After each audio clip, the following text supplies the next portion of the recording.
बूढ़ा व्यक्ति पुरानी बातों को याद कर कर रोता है, चिंता में डूबा रहता है। जवान व्यक्ति कल की चिंता में डूबा रहता है।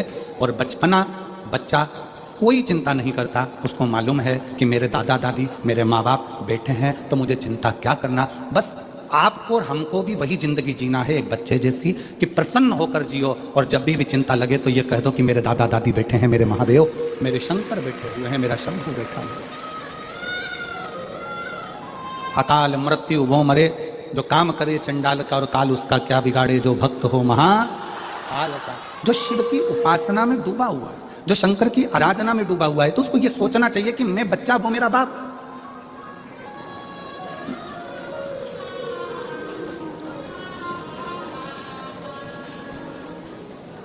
भविष्य पुराण में एक बात लिखी है। यहां बैठे हुए सभी श्रोताओं को, आस्था चैनल के सभी श्रोताओं को, और यूट्यूब फेसबुक पर जो कथा सुन रहे हैं शिव महापुराण की सूरत गुजरात से, उनको भी कहूंगा और आप सबसे कहूंगा, भविष्य पुराण की एक बात अपने अंदर उतार कर रखो। आपकी जब उम्र बढ़ती चली जाए,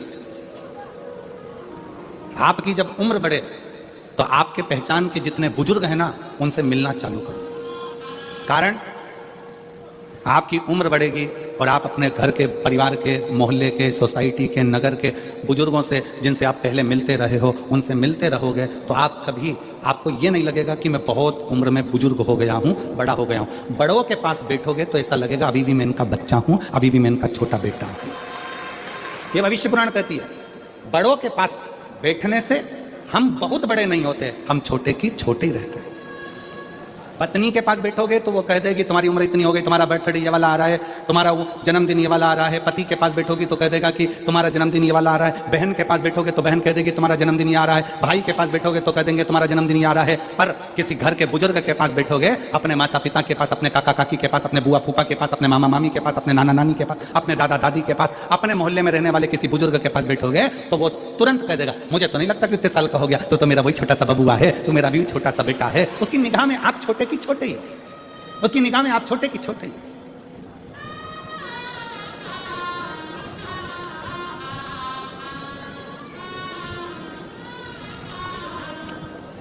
पाटिल जी का कल जन्मदिन था, हो तो कोई ऐसे हमने पूछा ये कितने साल के हो गए, तो उन्होंने कहा इतने साल के। हमने कहा लगते तो नहीं है, लगते तो नहीं।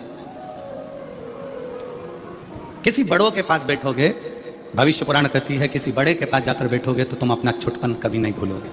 और फिर निवेदन है, आप 70 साल के हो जाओ, 60 साल के हो जाओ।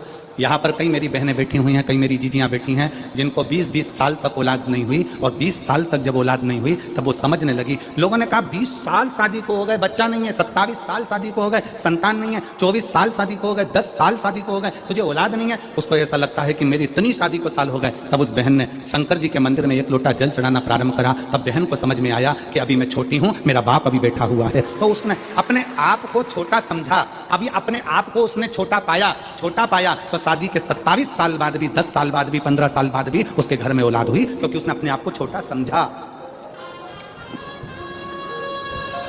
बड़ी बहू और छोटी बहू, इसमें दोनों में सबसे ज्यादा सुखी कौन सी रहती है? बोलो री जी, बड़ी बहू ज्यादा सुखी है कि छोटी? सबसे ज्यादा सुखी होती है छोटी। क्यों? बड़ी के हाथ से थोड़ी सी भी काम बिगड़ जाए ना तो साथ चिल्ला के दौड़ती है, तुझ में तो अकल थी, तू तो बड़ी थी, तू तो समझदार थी। और छोटी के हाथ से अगर कोई काम कर जाए तो सास कह रही छोटी है, अब भी आई है, अभी तो उसको क्या मालूम, वो तो छोटी है, उसको इतनी अकल थोड़ी ना। तू तो समझदार थी ना, तू तो श्रेष्ठ थी ना। घर को लेकर चलने का किसको कहा जाता है? छोटे को कि बड़े को?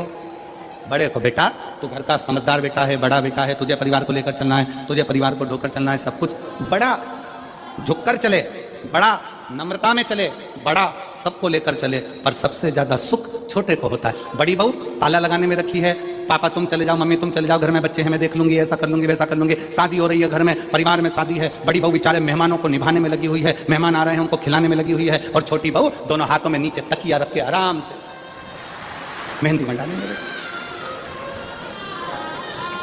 अब किसी ने सास से कहा वो तुम्हारी छोटी बहू को देखो जरा मेहंदी मंडवा रही है, और बड़ी बेचारी इतना काम कर रही है, तो इतने सास ने भी कह दिया, पल्लू में सास ने पल्लू लेकर, उसमें तो अक्ल नहीं है, अक्ल। अब घर में इतना शादी मादी पड़ी, उसको मेहंदी बनवाने की क्या जरूरत है? पर छोटी में अक्ल नहीं, मेरी बड़ी वो देखा वो ताला लगा रही है, वो मामा जी को खाना खिला रही, फूफा जी को खाना खिला रही, बुआ जी को खाना खिला रही, और छोटी अक्ल नहीं। और बड़ी बहू को तैयार होने की फुर्सत नहीं, और छोटी पार्लर में 2 घंटे से गई है, 2 घंटे से वो मुंडा ऊपर करके कजन क्या पोत पोता के 2 ककड़ी का टुकड़ा रख के बैठी 2 घंटे।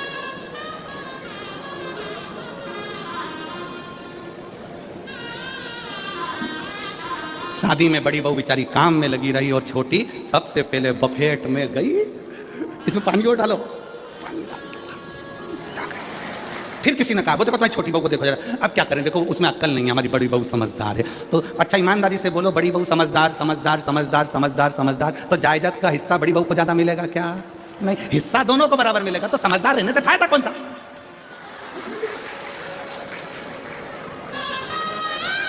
फिर लाभ कौन सा? शिव पुराण कह रही है बड़े मत बनो। शिव पुराण कहती है दिल से हमेशा स्मरण करना, दिल के बड़े बनना, पर अपने हृदय से छोटे रहकर, चित्त से छोटे रहकर, छोटे रहकर, अपने माता पिता के चरणों के दास रहकर, शिव के चरणों के दास बनकर, छोटे बनकर जो जिंदगी जी सकते हो, छोटे बनकर जो सुख झेल सकते हो, जो ले सकते हो, वो सुख कहीं नहीं मिल सकता। भविष्य पुराण कहती है कि बड़े को चिंता, बड़ा स्मरण करता रहता है पूर्व का, जवान युवान बहन भाई चिंता में डूबे रहते हैं कल की, और बच्चा अपनी आनंद की जिंदगी जीता है, उसको मालूम है मेरे घर में मेरे माँ बाप है, मेरे माता पिता। छोटे बनो।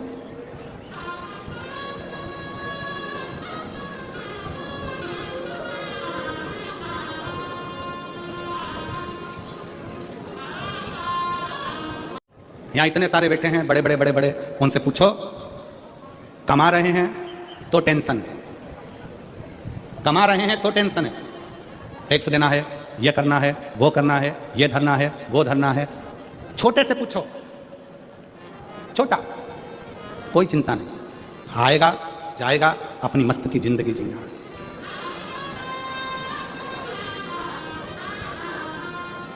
अपनी मस्त की जिंदगी। महाराज कोई भी पूछे जिंदगी में, आप एक बात जरूर कहते हो कि मैं अच्छा हूं, अच्छा हूं। कोई तुमसे पूछ ले केम छो, मजा मा, कोई कह दे तुमसे सुरतिया लालाओ केम छो, कह ले तुमसे। हम कभी ये बोले कि हम मजा में नहीं है? तो निवेदन है, जब हम कोई पूछता है केम छो तो आप कहते हो मजा में, तो बस एक बात अपने अंदर उतार के रखो कि दुख की जिंदगी हो चाहे तकलीफ की जिंदगी हो, शंकर के मंदिर में 1 लोटा जल अगर चढ़ाते रहोगे तो मजामा तो रहते ही रहोगे, तुम्हें चिंता करने की जरूरत पड़ेगी। और मैंने तेरे ही भरोसे बाबा, तेरे ही भरोसे हवा बिच उड़ती जावागी बाबा, डोर में कटी जावागी।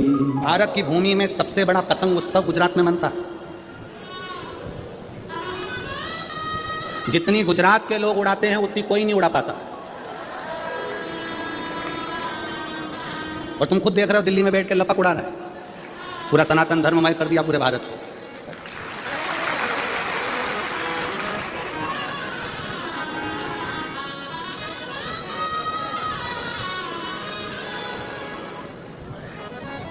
खूब उड़ाओ, खूब उड़ाओ। काटने के लिए भी 1 दिन दिया, उड़ाने के लिए भी 1 दिन दिया, मकर संक्रांति का, कि उड़ाना भी लपक कर और काटना भी लपक कर। और शिव महापुराण की कथा कहती है आसमान की पतंग को काटो मना नहीं है, पर किसी के व्यापार को और किसी के हृदय को और किसी के शरीर को मत काटो।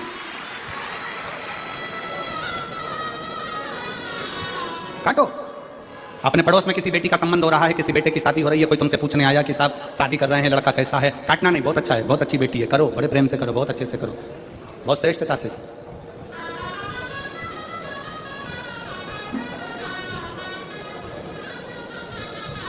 काटना नहीं। मेरे शंकर भगवान ने, मेरे उघड़दानी ने, मेरे शिव ने, मेरे त्रिकालदर्शी ने, मेरे कैलाशी ने, मेरे अविनाशी ने, मेरे शंकर भगवान, जब एक बार भगवान शिव श्री सैलम की भूमि पर बैठे हुए थे, और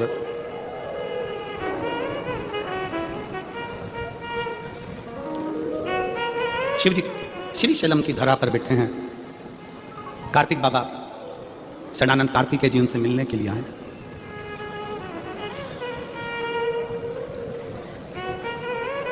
शिव जी के साथ में माता पार्वती जी भी विराजमान। और जब जब मेरे महादेव श्री शैलम की भूमि पर बैठते हैं, जब जब मेरे देवादिदेव महादेव श्री शैलम में जाकर बैठते हैं पार्वती जी के साथ में, तब तब माता पार्वती जी शंकर भगवान से गायन विद्या को सीखती है। माता सरस्वती भी उस स्थान पर आकर बैठती हैं कि भगवान शंकर जब पार्वती जी को गायन विद्या सिखाएंगे, जब भगवान शंकर माता पार्वती जी को गायन विद्या देंगे, तब हम भी स्वीकार करेंगे। और श्री शैलम की भूमि पर जब जब महादेव भगवान शंकर पार्वती जी को गायन विद्या देते हैं, उस जगह पर तुमरुका जी भी आकर खड़े हो जाते हैं। तुमरुका जी जिनका घोड़े का मुख लगा है, वीणा हाथ में, करताल हाथ में, शिव शिव शिव शिव, ओम नमः शिवाय, ओम नमः शिवाय, ओम नमः शिवाय जपते हैं। वो भी बैठे।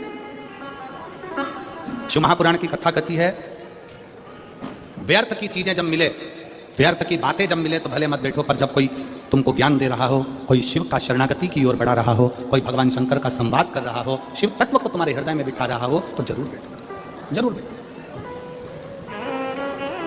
और अपने घर के बच्चों को यह संस्कार दो, अपने घर के बच्चों को यह समझा दो कि अपने नगर में, मोहल्ले में, क्षेत्र में, कॉलोनी में, सोसाइटी में, अपने शहर में कहीं पर भी भगवान की कथा हो, बन सके तो ऐसा प्रयास करना कि उस कथा में आगे बढ़कर थोड़ा सा सहयोग करना, बन सके थोड़ा सहयोग। और एक बात हमने पहले भी कथा में कही थी, आज फिर कहते हैं, उपहार देकर बच्चों को केवल बचपन में खुश किया जा सकता है।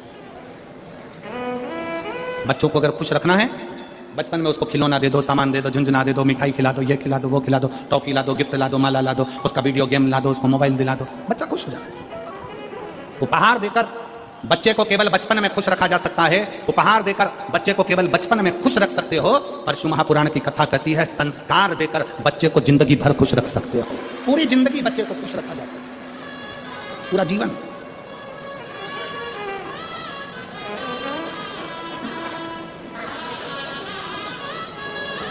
चार भूमि है जहां पर भगवान शंकर पार्वती जी के साथ बैठे और सत्संग किया।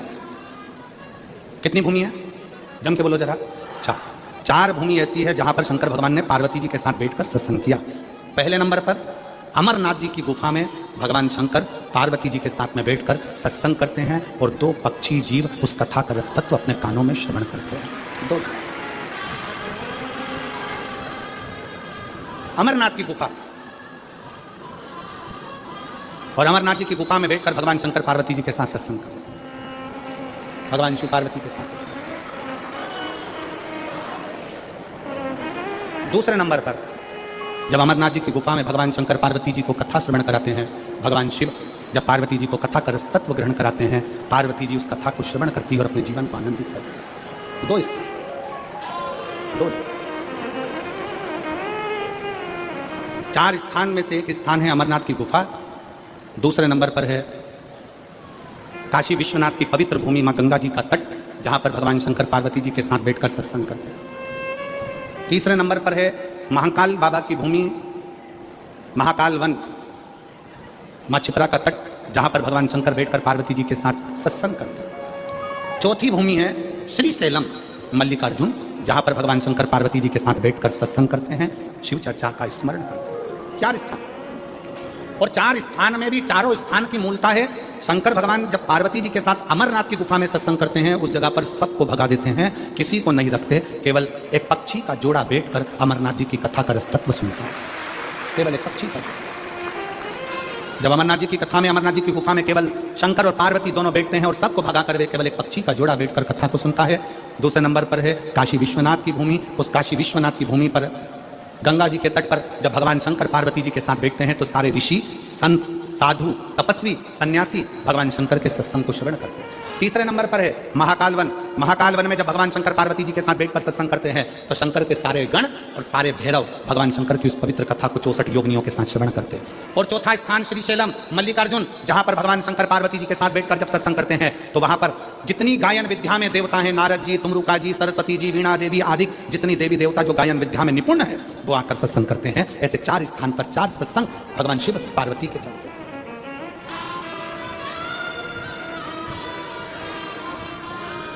शिव महापुराण का एक नियम बड़ा प्रबल है।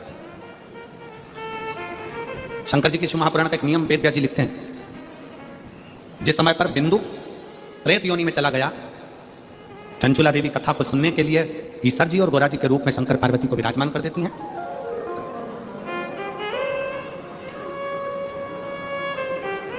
तब वेद व्यास जी ने लिखा कि शिव महापुराण का एक सबसे बड़ा नियम है, आप जब कथा सुनने के लिए बैठते हो और जिसका स्मरण करते हो, जिस जीव के लिए आप कथा सुनते हो या अपने लिए सुनते हो या अपने कार्य की सिद्धि के लिए सुनते हो या अपनी मनोकामना के लिए सुनते हो, शिव महापुराण की कथा कहती है कि वेद व्यास जी कहते हैं आपने जिसका मनन चिंतन शिव महापुराण की कथा में बैठकर करा होता है, कथा उसको प्राप्त हो जाती है और उसका कल्याण हो जाता है। शिव महापुराण का सबसे बड़ा एक आनंद है कि हम कथा में बैठकर जो स्मरण करें, हम कथा में बैठकर जैसा मनन चिंतन करें। इसलिए निवेदन है कथा में बैठकर हमेशा प्रयास करा करो कि अच्छा मांगो। हमने पहले कथा में कहा था कि 3 मित्र थे और तीनों मित्र शंकर जी के मंदिर में गए, शंकर जी की स्तुति करी, शंकर जी प्रसन्न हो गए। शंकर जी ने कहा मांगो पहले वाले से, तो वो बहुत 2 मित्र काले थे, गोरा था, तो उस काले मित्र ने कह दिया भगवान मुझे गोरा कर दो। शिव जी ने उसको गोरा कर दिया। दूसरा मित्र भी काला था, उसने भी भगवान से मांगा भगवान मुझे गोरा कर दो, भगवान ने उसको भी गोरा कर दिया। अब तीसरे का नंबर आया, उससे पूछा तू मांग ले, तो कि जैसे थे वैसे ही कर दो, ये जैसे थे इनको वैसा कर दो, काले थे काले ही कर दो। अब जरा विचार करने वाली बात है, तीसरा मित्र चाहता तो कुछ अपने लिए अच्छा मांग लेता, पर दूसरे का बुरा करने के चक्कर में वो अपना भी छोड़ बैठा और अपने लिए भी नहीं मांगा। हम दूसरे का बुरा करने में लगे हुए हैं तो अपना भी छोड़